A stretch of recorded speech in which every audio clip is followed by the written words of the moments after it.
Good afternoon. This is your captain speaking. Tonight we'll be flying on a private jet from San Jose, California to New York City. Flight time will be 5 hours and 15 minutes at an altitude of 39,000 feet. We're expecting some thunderstorms and turbulence over the Rocky Mountains, but once we're east of Denver, it should be a smooth flight the rest of the way. Welcome aboard. So, it's 2 hours later. I look out the cockpit windows. It's dark. No moon, just flashes of lightning and a lot of turbulence. My co-pilot Mark and I were using the screens in front of us with the weather radar displayed to pick a path through these storms. And right as I make a right turn, one of Mark's screens goes out. It's not a big deal. I've seen it before. They get hot, they cool off. A few minutes later, they turn back on. So about 5 minutes later, another one of Mark's screens goes out. And I get a tingly feeling on the back of my neck. But we're trained for this. As pilots, Mark and I know our three priorities: aviate, navigate, then and only then communicate. Aviate means stay in control of the airplane. Don't allow the situation to get worse by becoming distracted. Next is navigate. That means to assess the situation and strategize the best possible outcome. And finally, communicate. Share the right information with the right people at the right time. So I'm aviating, and I hear Mark call air traffic control and ask for weather in Denver. And they respond, "Do you require assistance?" Mark says, "We have a minor issue, but if things continue to get worse, we need to know the weather in the Denver area." Air traffic control says, "Weather in Denver is not good, but airports to the south are in the clear. Say intentions." Mark, just tell them to stand by. And that's when a third screen goes out.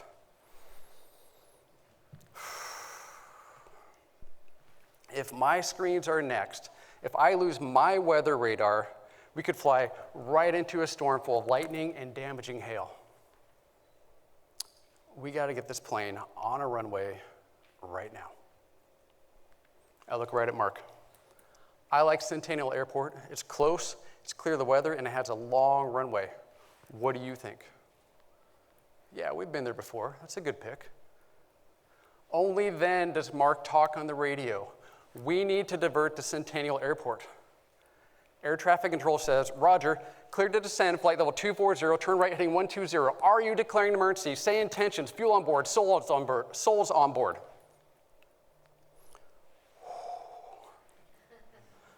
Mark says, "Descending flight level 240, turn right heading 120, stand by." Attaboy, Mark.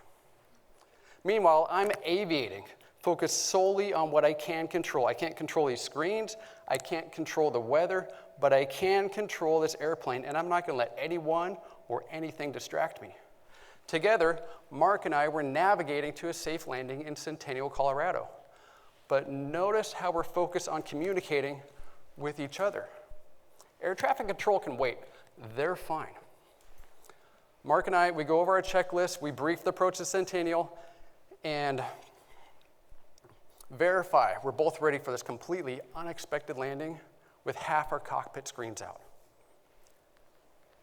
Once we're set, Mark communicates with air traffic control, and he answers all their questions from 5 minutes ago.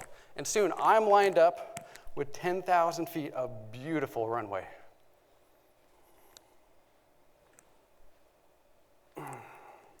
We land safely.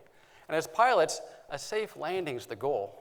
The right destination, that's just a bonus. Pilots turn brave action into brilliance every day. According to the International Air Transport Association, for you to experience a fatal accident, you would have to fly every day for over 103,000 years. You're practically guaranteed a safe landing, and most of the time, it's even at the right airport. There's one group who struggle with safe landings, though: teenagers. I have two. Brooklyn's 17, Michelle's 14, and Kyle, he's going to be a teen before we know it. And growing up these days, with online intimidation, social media insults, and unrealistic expectations, teens are navigating dangerous situations. Like Brooklyn. A few years ago, Brooklyn inadvertently offended a friend, and she instantly knew something wasn't right. But Brooklyn knew to aviate. She couldn't control what her friend said or who she said it to, but Brooklyn could control her reaction. She didn't post anything on social media. She didn't immediately confront anyone. Instead, Brooklyn focused on taking control of herself, staying calm, and not getting distracted. Next, she navigated. She assessed, well, I can't be friends with someone who can't forgive an innocent comment. I need to become better friends with other people. And finally, she communicated with the right people at the right time. She spoke to me, she spoke to her mom, and she spoke to a few trusted friends. And together, we helped her navigate the storm. Brooklyn found her safe landing. But all of us have moments when things don't feel right. That's not the time to blame someone. That's not the time to get into some argument about what's happening, shouldn't be happening. It's not the time to pull out your phone and record the moment. Instead, we can all aviate, navigate, and communicate. And don't be afraid to take a breath and tell others to stand by. Imagine if we can all do this, how many safe landings we can experience throughout our lives. All we have to do is prioritize like a pilot. Thank you.